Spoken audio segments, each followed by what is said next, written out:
இயற்கை உலகமே தூய்மையானதன இயேசு நினைத்தாரே.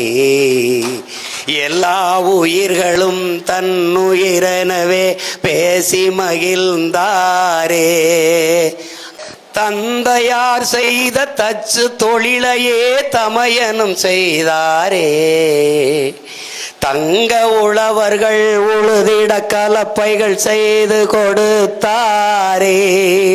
இயேசு தங்க உழவர்கள் உழுதிட கலப்பைகள் செய்து கொடுத்தாரே. நிலங்களை உழுவது போல் உள்ளத்தை உழுங்கலென்று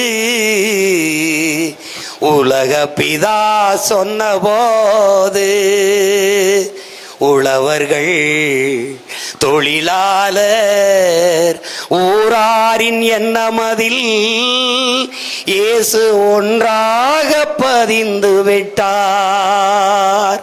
கேளுங்கள் தரப்படும், தட்டுங்கள் திறக்கப்படும், தேடுங்கள் கிடைக்கும் என்றார்.